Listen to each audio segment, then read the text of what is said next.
জনাবে মুহাম্মদ রাসূলুল্লাহ সাল্লাল্লাহু আলাইহি ওয়াসাল্লাম একদিন মদিনার মসজিদে বসে আছেন। এমন সময়ে একটা লোক রাসূলে পাকের কাছে আসতেছে। একটা লোক হাজির হয়ে গেল, এক এতিম ছেলে হাজির হয়ে গেল।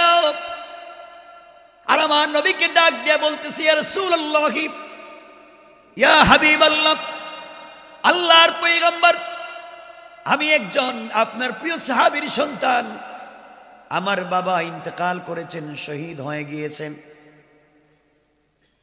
আমি আপনার কাছে একটা বিচার নিয়ে এসেছি। নবীজি বললেন, কি বিচার নিয়ে এসেছো?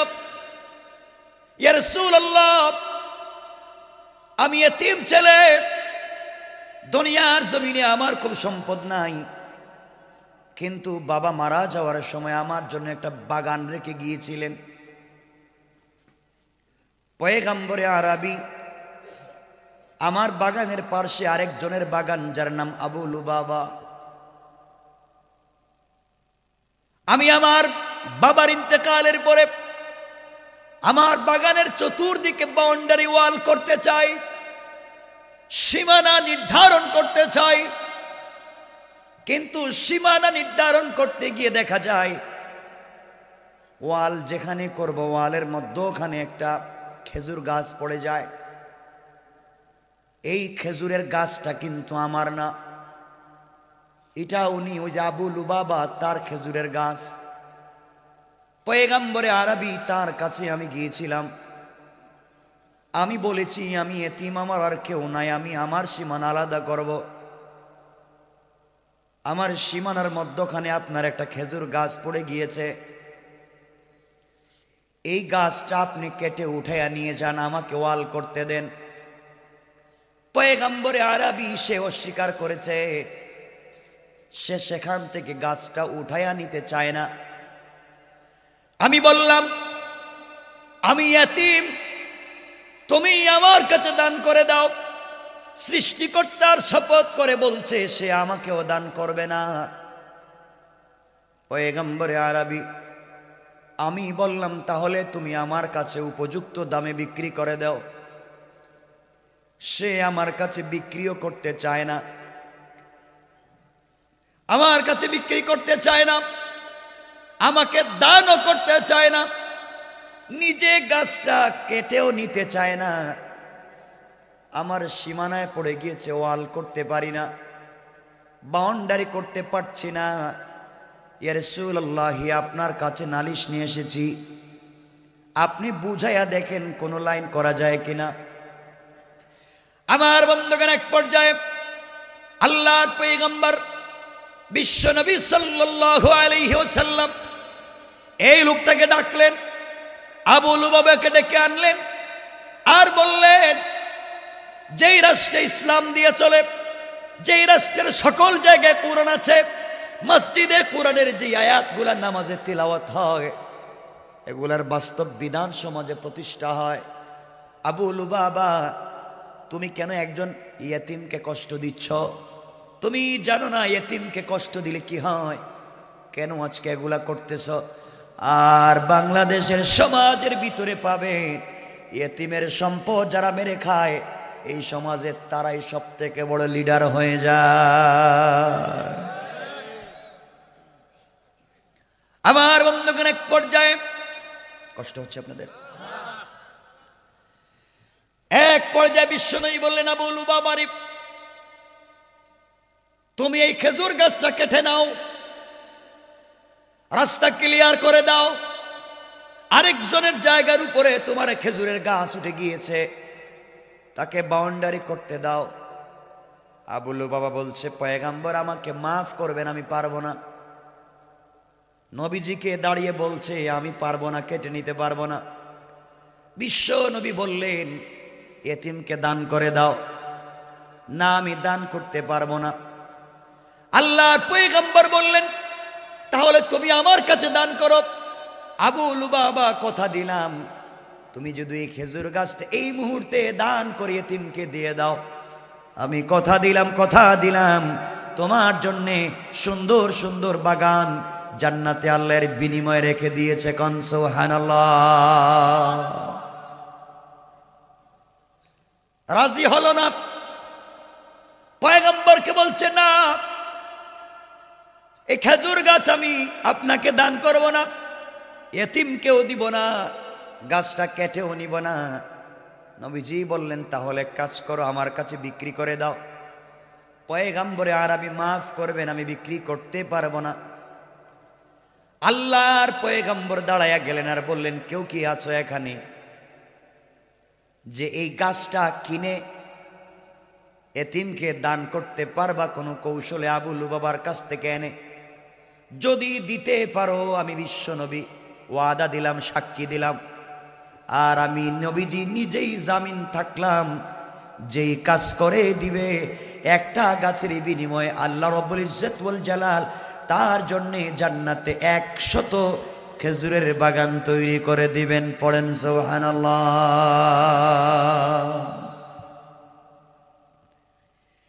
ওই জায়গার মধ্যে একজন সাহাবী ছিলেন, যার নাম হলো হযরত আবু দাহদা রাদিয়াল্লাহু তাআলা আনহু।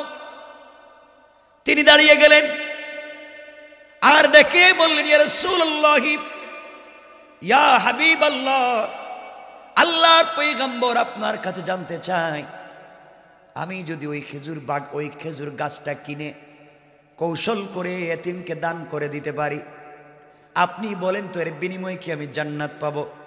আল্লাহর রাসূল বললেন, শোনো রে, শুধু জান্নাত পাবে তা না, আল্লাহ রাব্বুল ইজ্জত ওয়াল জালালের বিনিময়ে তোমাকে জান্নাতের ভিতরে আমার প্রতিবেশী বানায়া দিবেন। পড়েন সুবহানাল্লাহ। আবু লুবাবা দাঁড়ালেন, আবু দাহদা দাঁড়ালেন, আবু লুবাবার হাত ধরলেন আর বললেন, আবু লুবাব, ও আবু লুবাবা, তুমি কি আমাকে চেনো? হ্যাঁ, অবশ্যই আপনাকে চিনি, আপনি মদিনার একজন বিশিষ্ট শিল্পপতি, আপনার নাম আবু দাহদা, আপনি কি জানেন আমার খেজুর বাগান আছে?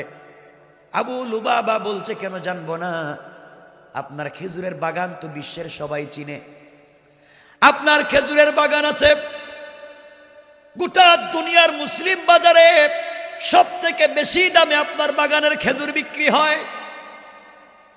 আপনার খেজুর বাগানের ভিতরে একটা কূপ আছে, এই কূপের মিষ্টি পানি খাওয়ার জন্য সবাই সিরিয়াল দেয়। আপনার বাগানের ভিতরে 2 তলা একটা কাঠের বাড়ি আছে, সুন্দর একটা বাগান বাড়ি।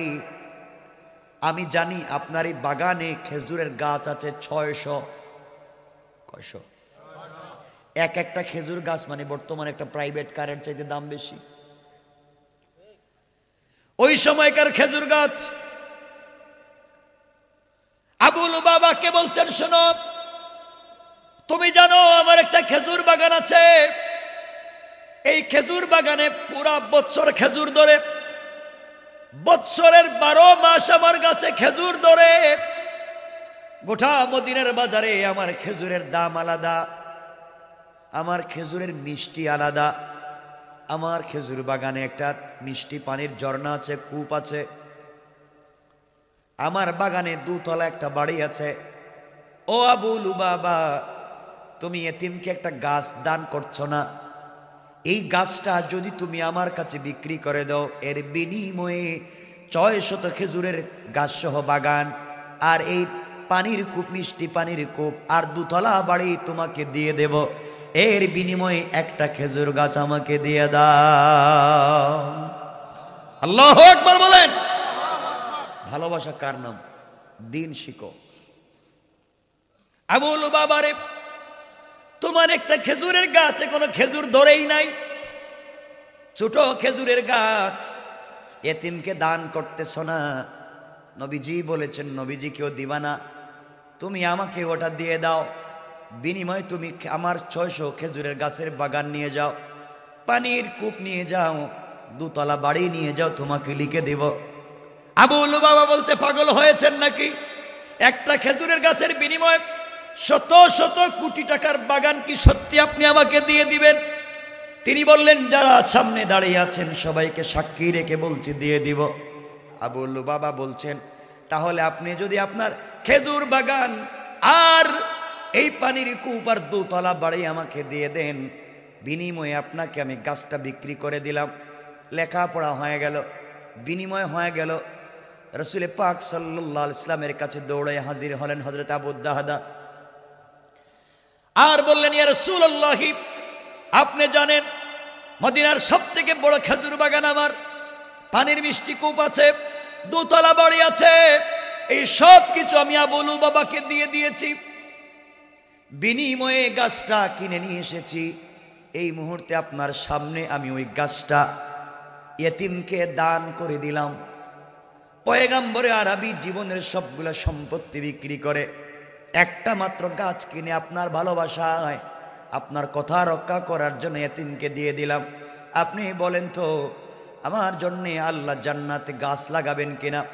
নবীজি দাঁড়িয়ে গেলেন, আবু লুবাবার আবু দাহদার কপালে চুম্বন করলেন, আর ডেকে বলেন, আবু দাহদা রে, আমি দেখতে পাচ্ছি আল্লাহ মুচকি মুচকি হাসতেছেন, আর রহমতের ফিরিস্তা দিয়া এই মুহূর্তে তোমার জন্য জান্নাতের ভিতরে খেজুরের গাছের বাগান লাগাইয়া দিতেছে।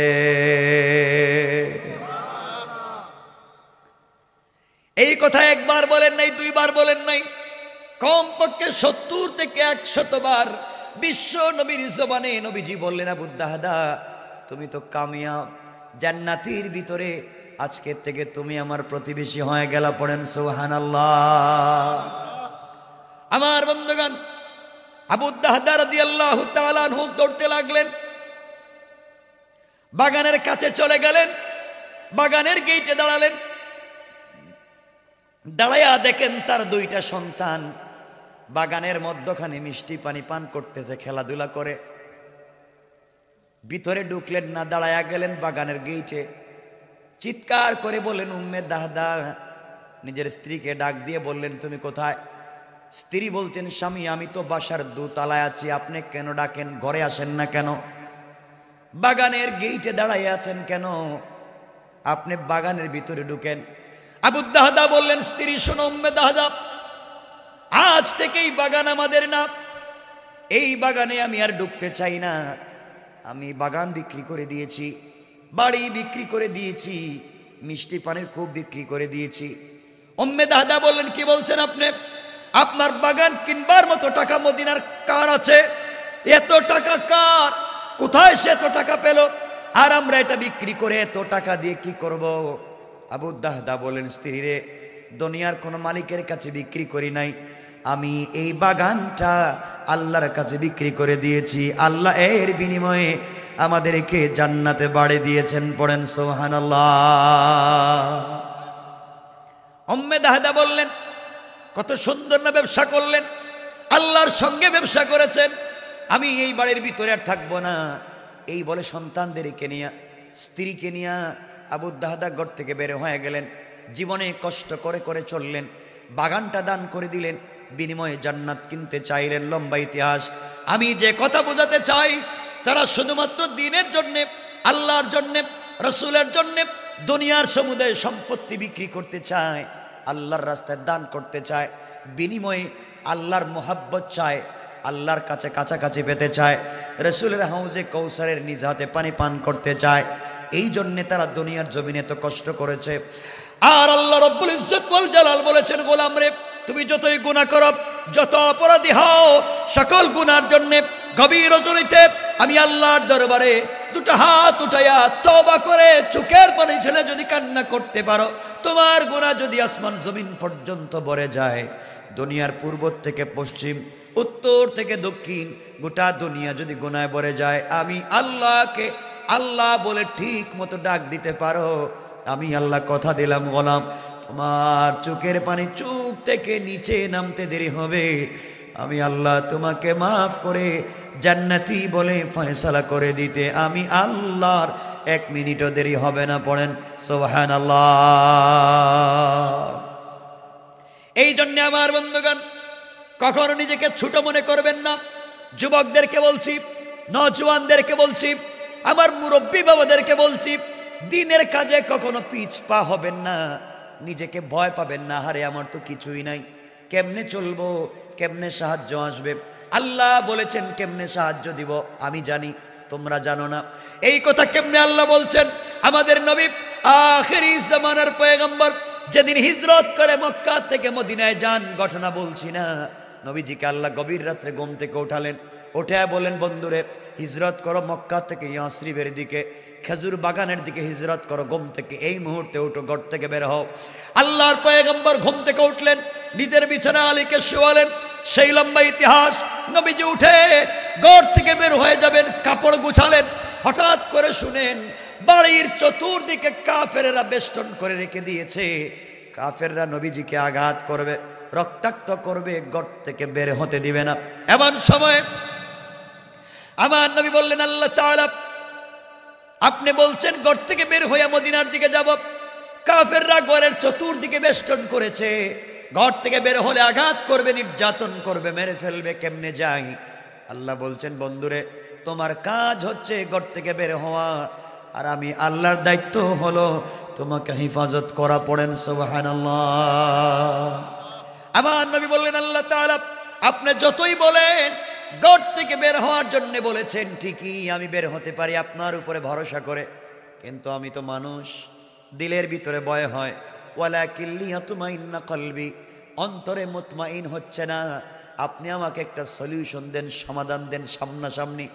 আল্লাহ বললেন, বন্ধুরে তুমি কি বিশ্বাস করো না আমি যে তোমাকে হেফাজত করতে পারবো, তোমাকে দ্বীনের কাজে রাস্তায় নামাইয়া আমি আল্লাহ আরশে মুআযিমে বসে থাকবো? হতে পারে না বন্ধু, তোমার সাথে থাকবো। আল্লাহর কাছে বিশ্বনবী বলছেন, আল্লাহ তাআলা আমাকে একটা জিনিস দেন যেন আমি প্রতিরোধ করে যেতে পারি।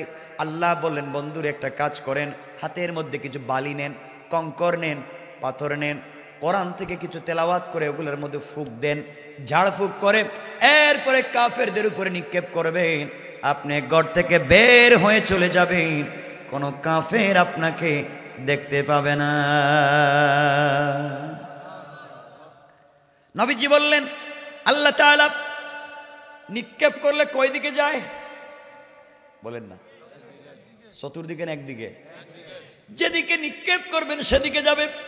পয়গম্বরে আরবি বলছেন, আল্লাহ তাআলা কাফেররা তো বিরুদ্ধবাদীরা ঘরের চতুর্দিকে বেষ্টন করেছে, মারলে তো একদিকে যাবে, অন্য দিকের কাফেররা আমাকে আঘাত করবে, নির্যাতন করবে, মেরে ফেলবে।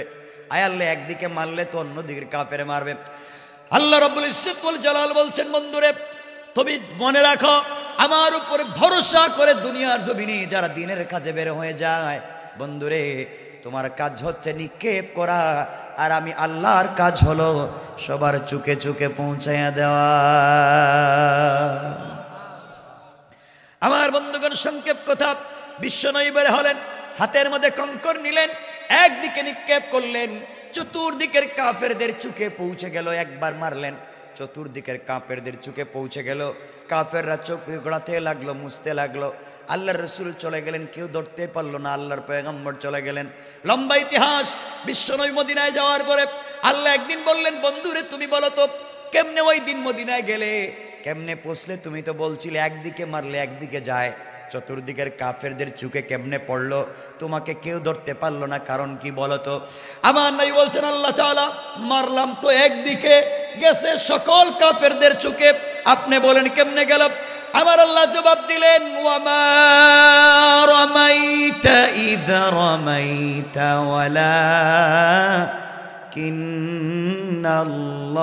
ওয়ালাকিন্নাল্লাহা রামা। আল্লাহ রাব্বুল ইজ্জত ওয়াল জালাল বললেন, বন্ধুরে নিক্ষেপ করেছো তুমি, মনে করেছো তোমার হাত, না না, যখন তুমি আমার উপরে ভরসা করে হাতের কঙ্কর নিক্ষেপ করেছো, ওটা তোমার হাত থাকে নাই, ওটা আমি আল্লাহর কুদরতের হাত হয়ে গিয়েছে, আর আমি আল্লাহ নিজের হাতে কাফেরদের চৌকে পৌঁছে দিয়েছি। পড়েন সুবহানাল্লাহ। এই জন্য যুবকদেরকে বলতে চাই, আল্লাহকে ওয়াস্তে ভয় পাবেন না, দ্বীনের পথ থেকে সরে যাবেন না, ফিতনার সমাজে উস্কানি দিবেন না, দ্বীনের পথে চলেন, কোরআন সুন্নাহর পথে চলেন, অসাম্প্রদায়িক দ্বীনকে বিশ্বাস করেন। কারণ কি? আল্লাহ হলেন রব্বুল আলামিন, সকলের রব, আসমান জমিনের রব, হিন্দু খ্রিস্টান ইহুদি সকলের রব আল্লাহ। কোরআন হচ্ছে হুদাল লিল আলামিন, মুসলমানদের জন্য হিদায়ত, ইহুদি খ্রিস্টান সকলের জন্য কোরআন হিদায়ত। আল্লাহ যেমন সকলের, কোরআনও তেমন সকলের। রসুলকে আল্লাহ বলছেন রহমাতাল লিল আলামিন, আপনিও সকলের জন্য রহমত। এজন্য আল্লাহ সকলের, কোরআনও সকলের, রসুলও। কথা বলেন না কেন? না আমি ভুল বলছি? মায়ের করেন কেন? এজন্য আজকের থেকে আমরা ফিতনা করব না। ধর্মের পরিচয় পরে, আগে মানুষ হন। আগে কি হওয়া লাগবে? মানুষ। এরপরে ধর্ম আপনার যা ভাল লাগে করেন, তো আগে আপনি মানুষ হন। মানুষ যদি না হই, ইসলাম নিয়া, কোরআন নিয়া জান্নাতে যাওয়া যাবে না। কথা বলেন না কেন? আগে কি হওয়া লাগবে? মানুষ হওয়া লাগবে। খালাকাল ইনসান, আমাদেরকে মানুষ হইতে হবে, ভালো মানুষ হওয়া লাগবে। আর ভালো মানুষ হওয়ার একটাই সিস্টেম, কোরআনের শিক্ষা নিজের ভিতরে নিয়ে আসতে হবে, দ্বীনের তালিম নিজের ভিতরে প্রতিষ্ঠিত করতে হবে। পারবো তো ইনশাআল্লাহ? সবাই বলেন ইনশাআল্লাহ। আল্লাহ যেন কবুল করেন। হালাল খাবেন নাই? হালাল খাবেন? বলেন না। 5 ওয়াক্ত নামাজ পড়বেন? বলেন না। হালাল খাবেন ইনশাআল্লাহ? 5 ওয়াক্ত? কারো জমি দখল করবেন না। করেননি কেউ? না কয়। গরিবের রাস্তা বন্ধ করে দিয়েন না। করেননি? এগুলো করতে যাইয়েন না, এগুলো হারাম কাজ। আর কেউ যদি অন্যায় করে, গুনার কাজ করে, তাকে দূরে সরাইয়া দিয়ে না। এই যে মদ খায়, এই যে খারাপ লোক, এই যে একটা সুর, এই যে একটা ডাকাত, কত খারাপ সমাজের, আলাদা করে দিয়েন না। রসুলের কাজ খারাপ মানুষকে দূরে না, খারাপ মানুষকে কাছে কাছে। রসুল যে সমাজে আসছিলেন, সব তো ছিল চুর, ডাকাত, বদমাইশ। মাকে চিনত না, মায়ের সঙ্গে ছেলে জিনা করত, বাবার সঙ্গে মেয়ে জিনা করত। কথা বলেন না কেন? এত খারাপ সমাজে আসছেন, মানুষকে দূরে রাখছেন না কাছে আনছেন? এজন্য কাছে আসার গল্প শোনাতে হবে। কাছে আসো, দূরে থাকা যাবে না। কোরআন বলছে কাছে আসো, আর কোরআন বলছে যারা আমার কাছে আসবে তাদেরকে নাজাত দিয়ে জান্নাত পর্যন্ত নিয়ে যাব। আল্লাহ যেন কবুল করেন। সবাই বলেন আমিন।